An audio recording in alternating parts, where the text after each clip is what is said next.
I'm not going to beat around the bush, Michael. You're a smart man, and I can tell you see yourself as a straight shooter. So, I'm going to shoot straight with you, my wife's boss said, sipping a neat glass of expensive scotch just after our wives had excused themselves from the table to powder their noses. I stared at the man. I disliked him immensely. He came across to me as an arrogant, self-absorbed blowhard. He dressed in a flashy, Italian-made suit that I would never be able to afford on my salary as an investigative journalist for the local newspaper. I didn't know what he had on his mind, but I was curious, so I let him keep talking. He'd had this smirk on his face that seemed to say, "I'm better than you, and I know things you don't." "All right," I told him, as I removed my hand from my pants pocket to sip my glass of much cheaper bourbon. "Shoot away." The smirk got even more irritating. I hadn't wanted to confront someone in many years. The smirk on his face was rapidly bringing the desire to express my frustration to the top of the list of things I felt like doing at the moment. "I'm going to have an affair with your wife," he said with absolute confidence. Well, that wasn't what I was expecting him to say. I mean, I had known for some time that was his goal.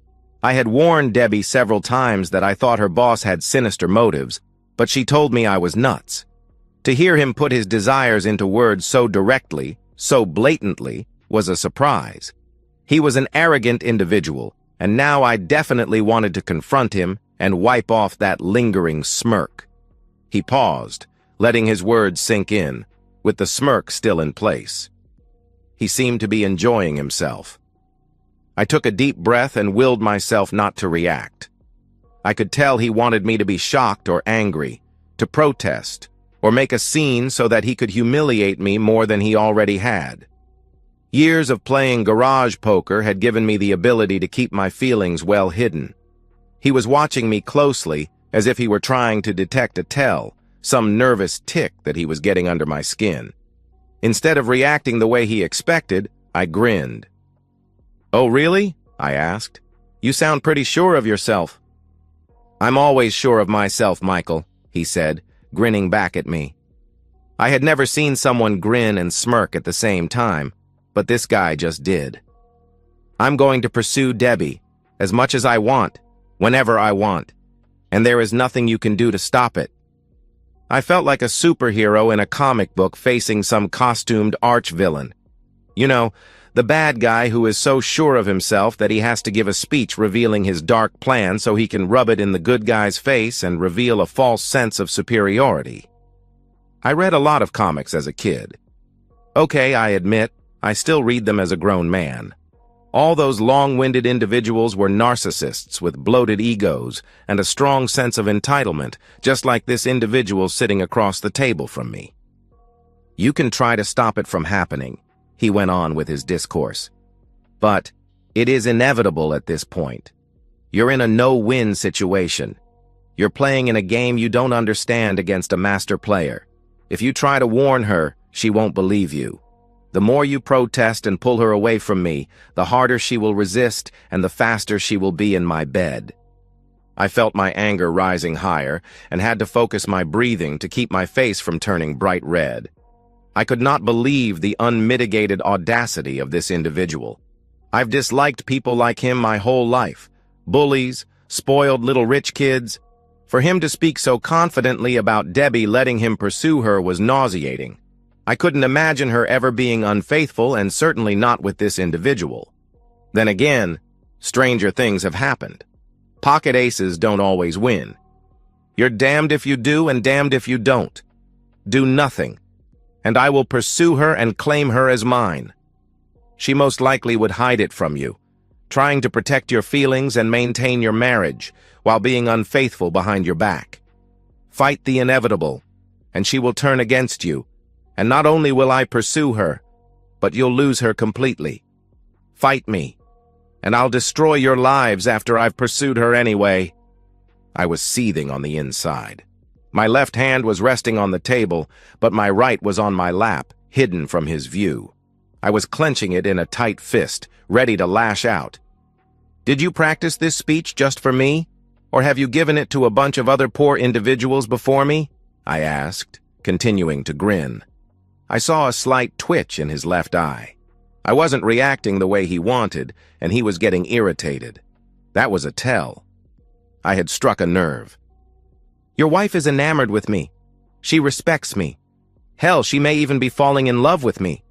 She's practically given herself to me already. I could have pursued her by now, but I'm playing the slow game. I want to be certain that when I make my move, she will submit completely to me. Why her? I asked. Well, it certainly is not because of her looks. She's not what anyone would call attractive. She's far beneath my normal standards. I've improved her, of course, getting her to wear appealing clothes to the office for me, sending her to the best stylist in town and hiring her a personal trainer. I had wondered how we were paying for all of that. My wife had told me it was a benefit given to all of the executives at her level. I also struggled with understanding why he wanted to pursue my wife if he didn't find her attractive. I could have far younger and more appealing women if I wanted them, he explained. But that's boring after a while. It's purely a dominance thing. I get satisfaction from taking happily married women, in love with their husbands, and getting them to betray their spouses and submit themselves, willingly, to me. That's far more satisfying than pursuing an airheaded individual. And why are you telling me this? I asked, my voice even and emotionless. I want you to know, in absolute clarity, what is going to happen and what your wife is going to be doing. I want you to wonder every night when she comes home if I've pursued her. I want you to lose your dignity, letting me pursue her and doing nothing. This individual was seriously problematic. Oh, I know that Debbie never lets you do certain things, he said, gloating. She told me. She won't deny me that pleasure, I can assure you. I swallowed hard. You said the others, I said, trying to get my emotions under control. So, you have done this to other employees? Their husbands just let you pursue their wives? He laughed. I've pursued every woman on my staff, and their husbands all knew about it. A few tried to fight me, but they lost, and I pursued their wives anyway. As I said, it is inevitable. I knew this problematic individual needed me to blow up. It would feed his twisted desires, and I was determined not to help him get satisfaction. What's to stop me from going to your wife or her father? I asked him, searching for a way out.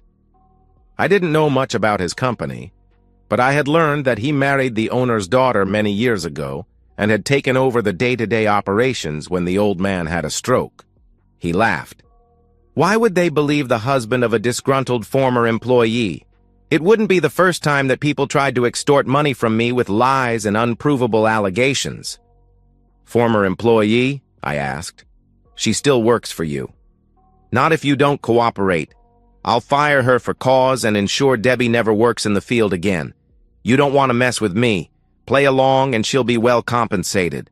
Fight me, and I'll pursue her anyway, then throw her away. As I said, this is a no-win situation for you. The best you can do is to accept the inevitable, ignore it, and try your best to live with the knowledge that when she's not with you, she's giving her attention to a real man. Just then, I saw our wives returning from their long trip to the powder room. He noticed my gaze and saw them too. Now, be a gentleman and keep this conversation between us, Michael. Take your time and think it over. As I said, I'm going to pursue her no matter what you do. You have to decide how much your marriage means to you. The smirk disappeared as he painted on a big, warm smile. He stood like the gentleman he wasn't. I rose to my feet, too, just as the ladies arrived back at the table. Debbie smiled at me nervously, giving my upper arm a gentle squeeze, then sat back down between her boss and me, much closer to the individual than I liked.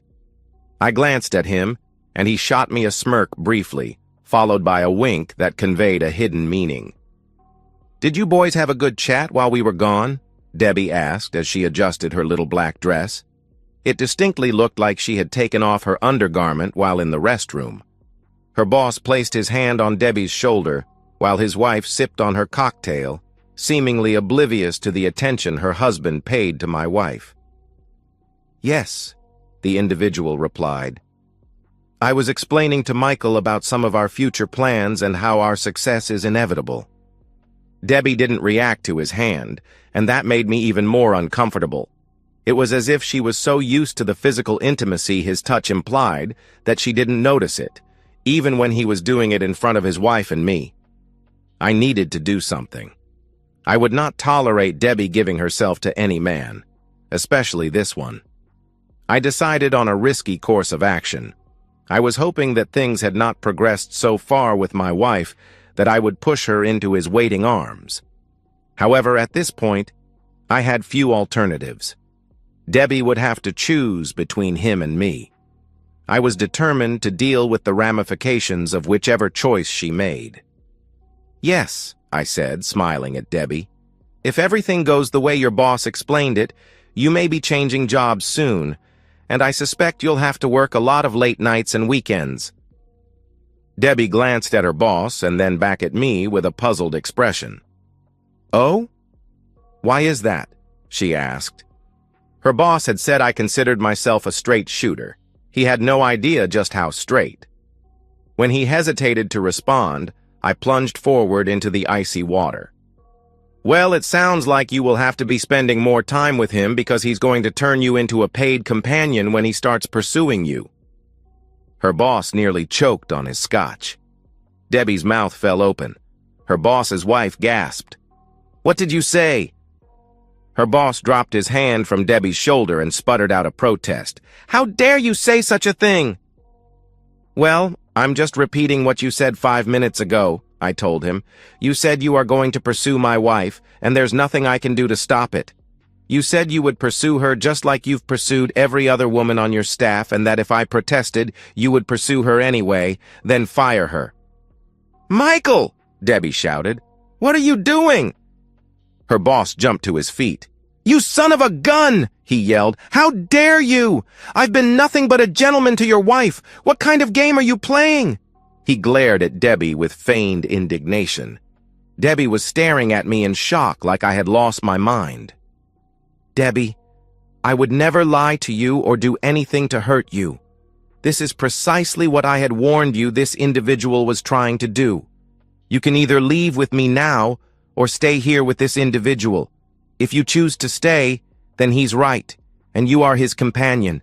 If so, don't bother coming home. I won't tolerate this." "Michael, this is crazy," Debbie exclaimed. "It's not like that at all." "You should leave, Michael," her boss declared. "Debbie doesn't deserve to be treated like this. You're jealous of her success and trying to ruin her career." Everything seemed to freeze as if time were standing still. Nobody moved. Nobody spoke. I pulled my hand out of my pocket, clutching the digital voice recorder that I carried with me at all times. I was a writer, and I used it to capture ideas that came to me throughout the day or to conduct interviews.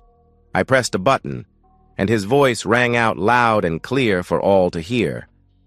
"I'm going to pursue Debbie as much as I want, whenever I want, and there is nothing you can do to stop it." Her boss's wife turned on him, her anger lashing out. "Again?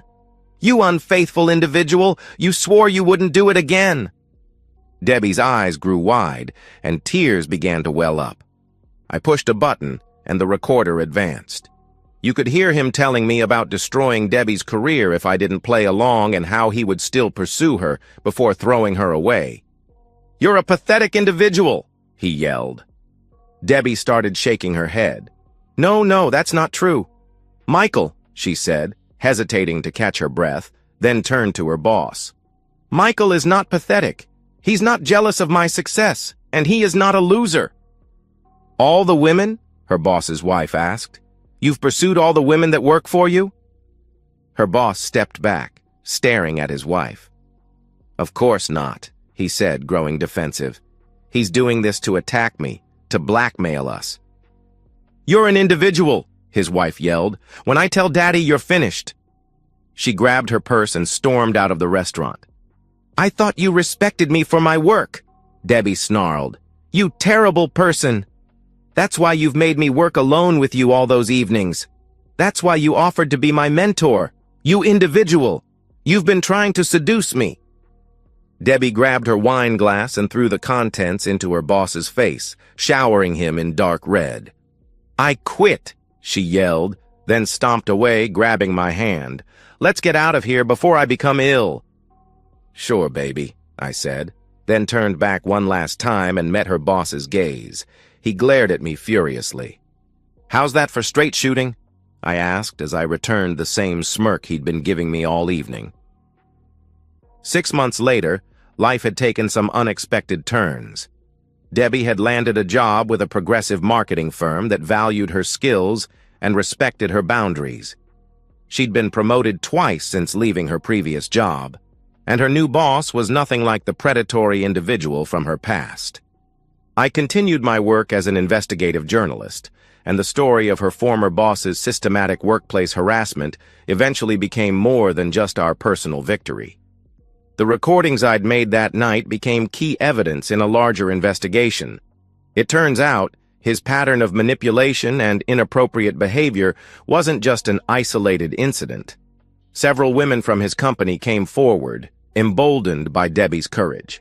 His wife had filed for divorce, taking a significant portion of the company's assets.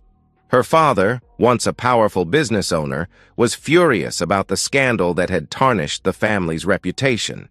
The company's board of directors conducted a thorough investigation, and her boss was not just fired. He was completely removed from the industry. Some nights, Debbie would look at me and shake her head. "I can't believe I didn't see it before," she'd say. And I'd remind her that predators like him were masters of manipulation, designed to make their targets doubt themselves. Our marriage, which could have easily crumbled under such pressure, had instead become stronger. We'd learned to communicate more openly, to trust each other's instincts, and to stand united against those who would try to undermine us. As for me, I kept the digital recorder. Not as a weapon, but as a reminder that sometimes being a straight shooter isn't just about confrontation. It's about protecting those you love and standing up for what's right. The comic book heroes I'd loved as a kid would have been proud. And that's the end of today's story. If you enjoyed it, please give this video a thumbs up and drop a comment below. Your support helps the algorithm push my content further. If you're new to the channel, don't forget to hit that subscribe button. It really helps me keep creating more stories for you. Thanks for watching, and I'll see you in the next one.